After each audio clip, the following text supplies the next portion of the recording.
안녕하세요. 이독준노무사입니다. 사용자와 근로자는 근로재금과 그에 따른 대가를 약정으로 하는 근로계약을 체결하는데요. 근로계약도 계약의 일종이기 때문에 양 당사자가 정하는 바에 따라 계약 내용을 결정할 수 있는 것이 원칙입니다. 근로계약의 특수성을 고려해서 계약 내용의 일부를 법에서 강제하고 있기 때문에 개별 합의로 바꿀 수 없는 영역이 존재합니다. 그래서 오늘은 근로자와 개별 합의를 했지만 적용이 불가능한 부분을 사례를 통해서 살펴보도록 하겠습니다.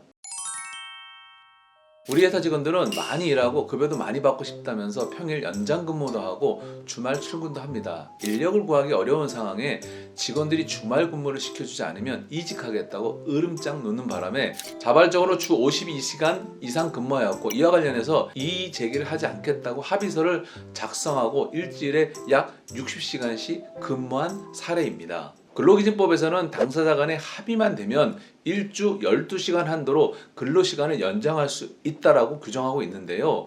연장근로는 양 당사자가 합의를 했다 하더라도 일주 12시간을 초과할 수 없습니다.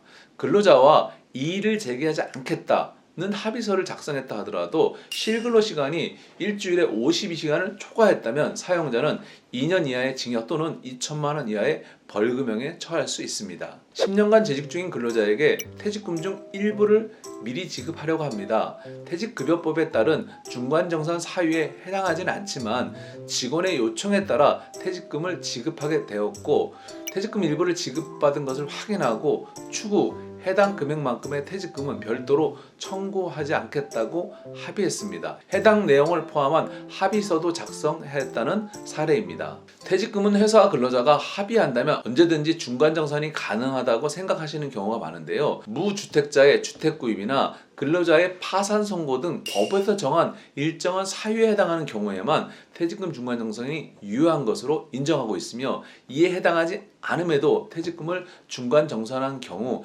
개별 합의가 있다 하더라도 무효이기 때문에 계속근로 기간 전체에 대한 퇴직금 전액을 지급해야 합니다. 이미 지급한 금품은 근로자로부터 반환받아야 하는 번거로움이 발생하게 됩니다. 설 연휴를 앞두고 25년 1월 27일이 대체 공휴일로 지정되었는데요. 그날 중요한 일정이 있어서 불가피하게 영업을 해야 되는 상황이었습니다.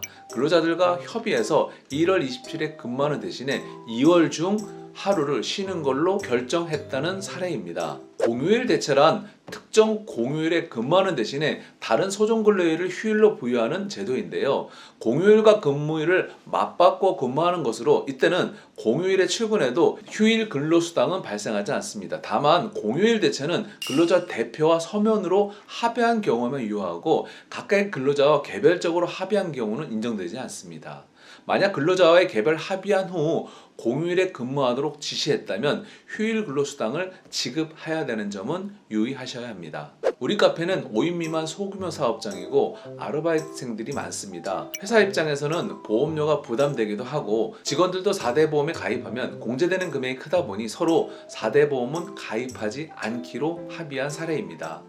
간혹 사업주와 근로자가 보험료 등을 이유로 4대 보험에 가입하지 않기로 정하는 경우가 있는데요. 4대 보험은 월 60시간 이상 근무하는 등 일정 요건을 갖춘 근로자라면 반드시 가입해야 하고 개별 합의로 가입 여부를 결정할 수 없습니다. 만약 4대 보험 미가입 사실이 확인된다면 근로자의 근로기간의 최대 3년까지 소급해서 보험료를 부담해야 하고, 특히 사업주는 가입 신고와 보험료 원천 징수 의무를 부담하기 때문에 미가입에 대한 책임으로 과태료까지 부과받을 수 있습니다. 근로자가 근무 중 사다리에서 떨어져 발목 부상으로 수술을 받았는데요. 거래처와의 계약 때문에 업무상 재해가 발생하면 안 되는 상황이라고 근로자에게 치료비와 위로금을 주고 대신 산재보험을 신청하지 않기로 한 사례입니다. 공상합의는 사용자가 업무상 재해를 입은 근로자의 손해를 자체적으로 보상하는 합의이며, 공상합의를 하는 이유는 산재보험료 인상이나 입찰 시 불이익이 발생되는 것을 우려해서 근로자가 산재보험을 신청하지 않을 것을 조건으로 이루어지는 경우가 많은데요. 합의를 했다 하더라도 근로자는 이와 무관하게 재해 발생일로부터 3년간 산재 신청이 가능합니다. 또한 사업주는 산재 발생 시 1개월 이내에 산업재해 주소표를 작성해야 하는데요. 이 역시도 공상 합의와는 무관하게 이행되어야 된다는 점은 기억해 두셔야 하겠습니다. 오늘은 노사 간의 합의가 유효하지 않은 몇 가지 노동관계 법령에 대해서 알아보았는데요. 궁금한 사항이 있으신 분들은 댓글을 달아주시면 감사하겠습니다. 감사합니다.